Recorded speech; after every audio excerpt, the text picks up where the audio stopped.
And it's courtside report time, brought to you by Mighty Bond, Mighty Fast, Mighty Strong. Mighty Bond, it's Ann with a smile and a report. Thank you. San Sebastian may have won the second set, pero galit pa rin si Coach Roger at nanghihinayang dahil sa laki ng lamang nila at nahabol sila ng UST nitong second set. But nonetheless, he gave a few reminders to the team. Ang sabi niya, hindi sila maka-opensa, nahirapan sila makapagpalusot sa blocking ng UST. And even si Jeng Boli, bantay na ng UST, kaya kailangan maganda ang blocking coverage nila. He also told them na kailangan maging maganda ang service reception so that they will be able to execute plays properly. 7, Coach Ronnie. Thank you very much, Andre Mulia. In the meantime, Jeng Boli is locked out by a double block. Check it out. Mighty Strong, Mighty Fast, Mighty Bond. Jeng Boli had 27 points in game number 2. Sabi nga kanina ni Mary Jean Balse, may adjustments sila on defense and they have to step up. They have to step up in terms of blocking. Right now, they have the advantage in terms of blocking efficiency against San Sebastian in the entire 3 sets. Balse is momentarily jammed. We go the other way with Maiza rather. Off the block. Curato. We go to Maiza. And Rosas can't handle it. It's too hot. Aiza Maizo regaining her bearings. Big margin by UST here in the third.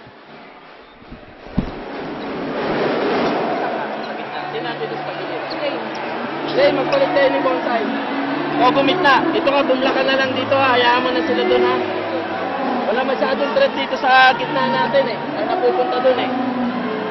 Hayaan nyo siya pumalo ng pumalo. Gusto niya yan. Coverage na lang ninyo. Hindi naman siya importante. Importante, naglalaro tayo ng mahusay eh. Hindi na nga siya makapalo. Hindi pa tayo nakakapalo sa kanya. Wala mangyayari. We've got some freshly pressed numbers here.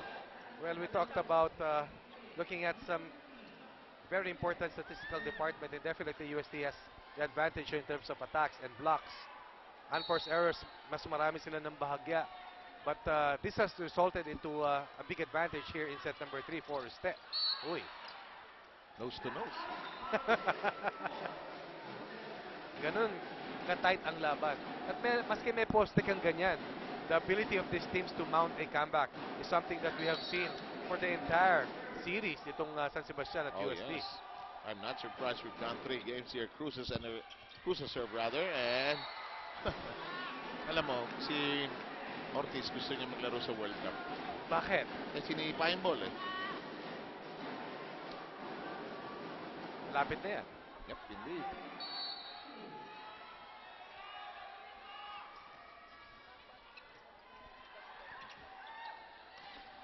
Off the block, and UST stretches its lead to 6.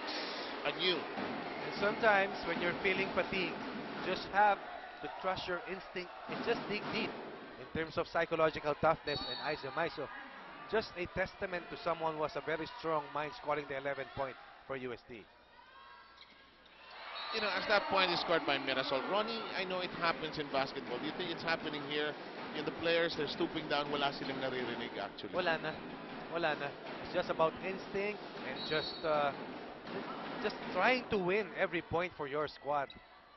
Axel, of course, takes care of making everybody look dapper and neat here as Belen tried to track that down, going nowhere, and it is 12 to 6. Nindin Santiago back here in the rotation of Coach Shaq. Could be the X factor today, Seb. Good point. Could be the X factor. Good point, because he added a taller blocker. Yes. Ayan, no? Just tiptoeing, and in the meantime, an alertness problem, and Carolino says, mea culpa, mea culpa, mea culpa. Alam mo, kanina nakikita lang natin ang pagkapagod UST in the second set. But maski San Sebastian dito sa third set. Yes, I agree. A step late, 2 steps late, reaction time a little slower. Santiago zips it over. Belen reverse set. Nicely done by Rosas. Against a solitary blocker, but Mary Jean Balse could not apply the defensive cover against Hussein Roses. Yan ang specialty talaga ni Sue Roses. At saka wisely done, sending it to another side of the court. J. Marks is one side we'd love to be on. The best grilled tuna in town. Balse. Wally says, I've got it. Benito's heave currently being fleshed out. Balse says, can you take that? Balse shot. Oh, Curato not perfectly positioned for that one. And here comes San Sebastian knocking at the door, coming within 3. Yung push ng UST nung second set, medyo nahuli. Ito, in the third set, San Sebastian was behind by about 6, but they generated their first charge before the midpoint of this third set. 9 against 12. Santiago miss-hitting. Kept in play. It crawls over. San Sebastian needs a good set. Roses to the empty area, but Curato is there. Well done! Decisions. Setter versus setter. Limakulangan versus Belen. Big decision. Huge point for UST 39 third set. Diskarte talaga, no? Hindi mo maituturo yan eh. 13-9 is the count. That's double blocked. Kept in play. Curato. Carolino. Veteran move for Michelle Carolino against the two blockers, angling off that shot. 14-9 UST. Iba talaga pag merong ka rin lamang kahit papano. Correct. 14-9 ho tayo.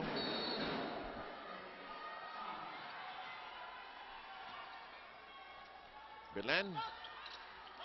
Nice. Carolino tipping it nicely, gently. Carolino beginning to hum here. Huhulugan siya ni Sue Roses. Nabasa niya. Ah. Talagang mabilis ang reaction dito ng mga veterano here in the third. 15 against 9 for Uste. Oh. And USD hits the 16-point mark earlier and ahead by 7.